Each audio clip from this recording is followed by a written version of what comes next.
अब आउँछ गाडी त मेरो जिम्मा म त दिन मिल्दैन भन्नु मलाई फोनै नगरेर फेरि आफै लान्छु भन्छ कि फेरि त्यसले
अब हामी यसरी यहाँ तल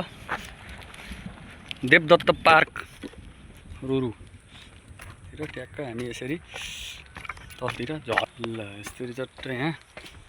पार्क देवदत्त पार्क पेडीभन्दा थोरै माथि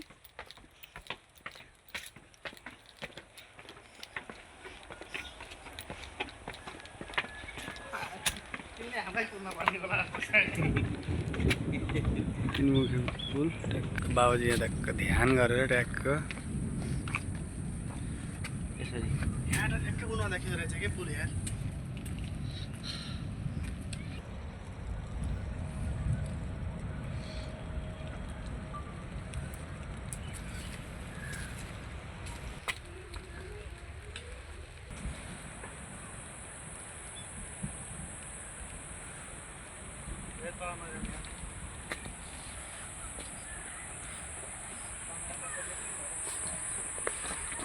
पार्क एरिया राम्रो रहेछ यार मजाले हैन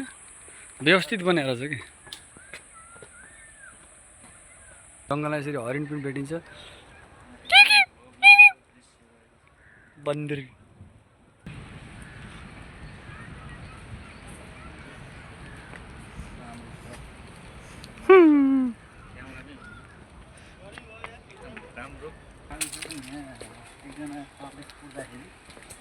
पुराइमा हामी चाहिँ पुराइमा उताउति हेर्दाखेरि ट्याक्क देखिएको ठाउँ हामीले वहाँ सरलाई कुरिराखेको थियौँ अब सरले हामीलाई कुरिराख्नु भएको छ हामी चाहिँ राम्रो पार्क भेट्टाएर पार्कतिर डुल्यो सरले हामीलाई कुरिराख्नु भएको छ अब यहाँ के भएछ भन्दा उहाँको नाकै भाँचिदिएछन् फेरि कसले उपद्रै गरेका हुन् नाकै भाँचिदिएर खोँडे बनाइदिएछन् फुल त धेरै राम्रो लाग्यो सेतो फुल राम्रो तल झरिएन तल झरिरहेको खोलामा रहेछ खोलाबाट फेरि माथि चढ्नलाई एकदमै गाह्रो अब स्याहाँ यो चाहिँ के फल हो फलिरहेको रहेछ ठ्याक्कै मैले चिनिनँ बडा राम्रो फल रहेछ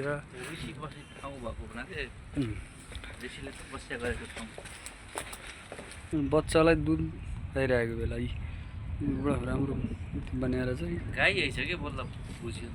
ए गाईले ठ्याक खतम परेछ कि गणेश जस्तै पऱ्यो होला कि त्यो पनि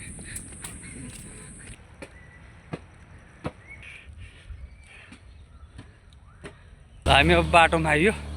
यसरी स्या बनाएर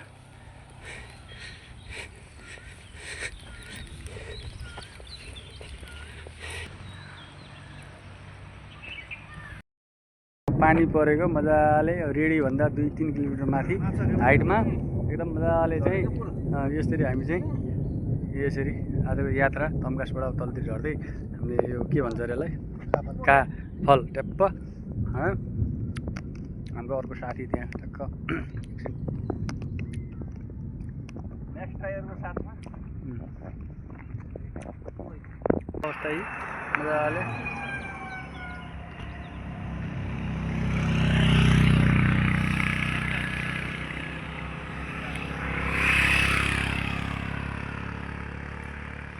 फेरि अब पानी खाँदै ट्याक्क होइन अब एकछिनपछि नमस्कार नमस्ते म प्रकाश गुल्मी जिल्लामा छु अब हामीले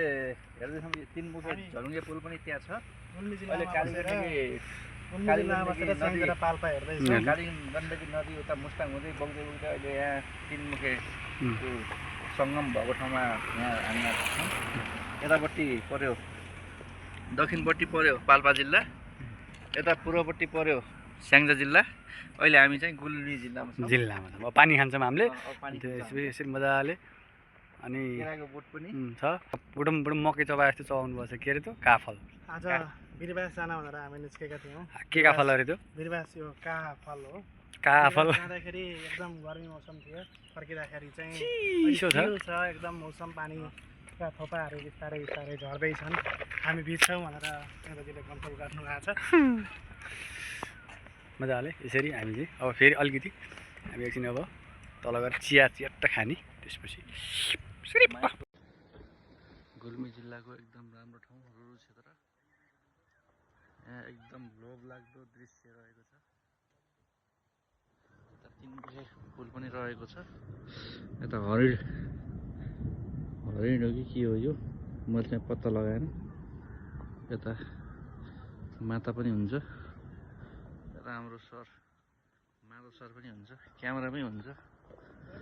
एकदम राम्रो लोभलाग्दो पार्क यहाँ चाहिँ हामी जतिचोटि आए पनि यहाँ यो पार्क चाहिँ हामीले देखेको थिएनौँ तर चाहिँ आज चाहिँ यहाँ एकजना सरलाई कुर्दाखेरि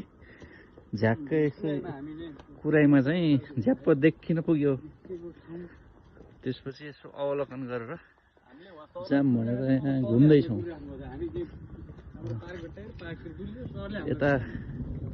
हाम्रो जनावरको मुख चाहिँ नाक भाँचिएछन् यताबाट अझै तल जाँदो रहेछ धेरै तल जाँदो रहेछ तल जाम कि नजाम जस्तो भयो गयो तल खोलामा पुगिने रहेछ यो फुल त धेरै राम्रो लाग्यो सेतो फुल राम्रो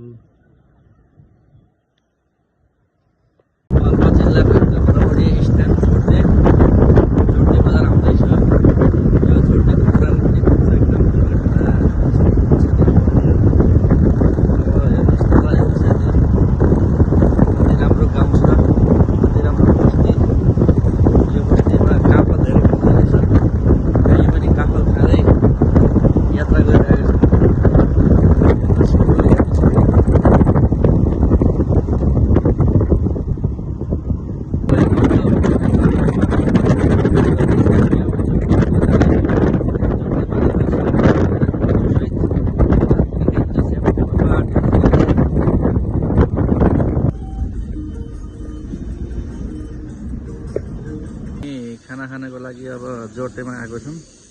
जोरतेमा यहाँ हाम्रो पुष्कर शर्माको फ्यामिलीले होटल सञ्चालनमा ल्याउनु भएको रहेछ अब यहाँ हामी खाना खान्छौँ कस्तो खुवाउनुहुन्छ हेर्दै जाउँ एकदम प्रख्यात गुड कम्पनीका सञ्चालकज्यूहरू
लाग्छ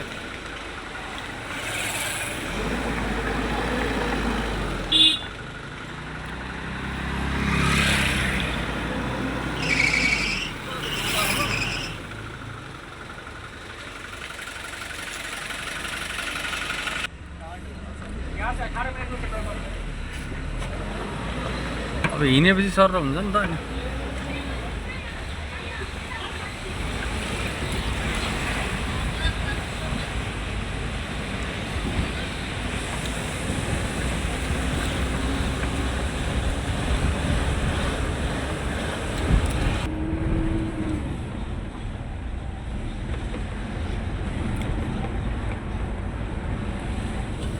कहाँ आगो झिल्का निस्क्यो माथि आगो लगाएर निस्क्यो हो क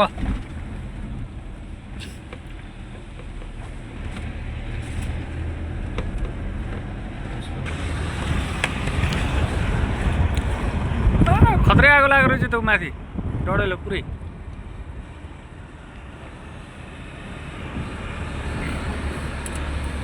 भिडियोमा माथि माथि सरे आगो